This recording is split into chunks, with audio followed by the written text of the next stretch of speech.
آپس کے معاملات میں فیاضی کو نہ بھولو، سخاوت کو نہ بھولو، تمہارے اعمال کو اللہ دیکھ رہا ہے۔ اپنی نمازوں کی نگہداشت رکھو، اپنی نمازوں کی حفاظت رکھو، خصوصاً ایسی نماز کی جو محاسن صلاۃ کی جامع ہوں۔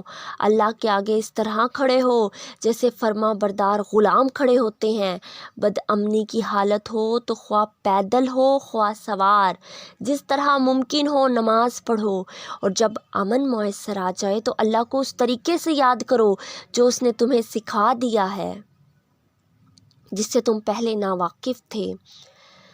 تم میں سے جو لوگ وفات پائیں اور پیچھے بیویاں چھوڑ رہے ہوں، ان کو چاہیے کہ اپنی بیویوں کے حق میں یہ وصیت کر جائیں کہ 1 سال تک ان کو نان و نفقہ دیا جائے اور وہ گھر سے نہ نکالی جائیں۔ پھر اگر وہ خود نکل جائیں تو اپنی ذات کے معاملے میں اچھے طریقے سے وہ جو کچھ بھی کریں اس کی کوئی ذمہ داری تم پر نہیں ہے۔ اللہ سب پر غالب اقتدار رکھنے والا اور حکیم و دانا ہے۔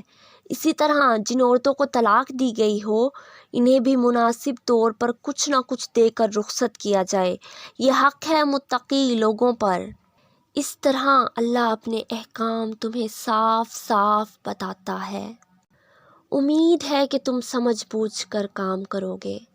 تم نے ان لوگوں کے حال پر بھی کچھ غور کیا جو موت کے ڈر سے اپنے گھر بار چھوڑ کر نکلے تھے اور ہزاروں کی تعداد میں تھے؟ اللہ نے ان سے فرمایا مر جاؤ، پھر اس نے ان کو دوبارہ زندگی بخشی۔ حقیقت یہ ہے کہ اللہ انسان پر بڑا فضل فرمانے والا ہے، مگر اکثر لوگ شکر ادا نہیں کرتے۔ مسلمانوں، اللہ کی راہ میں جنگ کرو اور خوب جان رکھو کہ اللہ سننے والا اور جاننے والا ہے۔ تم میں کون ہے جو اللہ کو قرض حسن دے تاکہ اللہ اسے کئی گنا بڑھا چڑھا کر واپس کرے؟ گھٹانا بھی اللہ کے اختیار میں ہے اور بڑھانا بھی اسی کے اختیار میں ہے، اور اسی کی طرف تمہیں پلٹ کر جانا ہے۔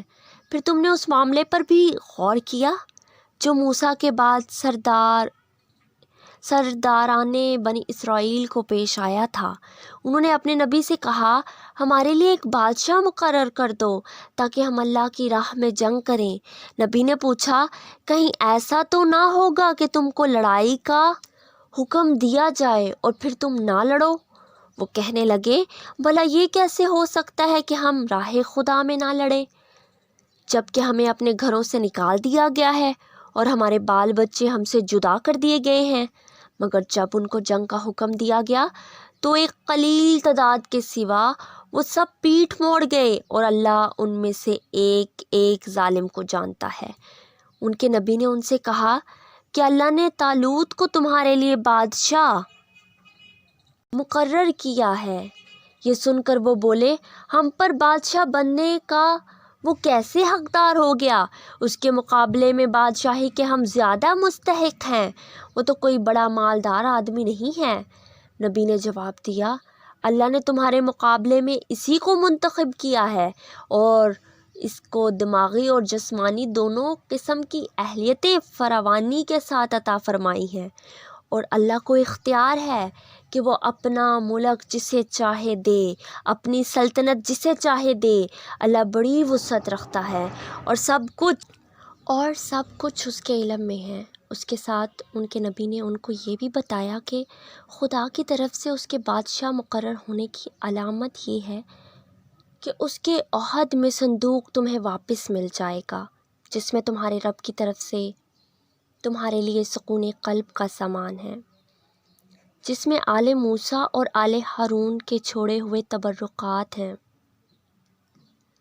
اور جس کو اس وقت سے فرشتے سنبھالے ہوئے ہیں۔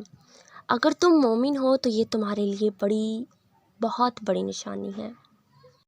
پھر جب طالوت لشکر لے کر چلا، اس نے کہا ایک دریا پر اللہ کی طرف سے تمہاری آزمائش ہونے والی ہے، جو اس کا پانی پیے گا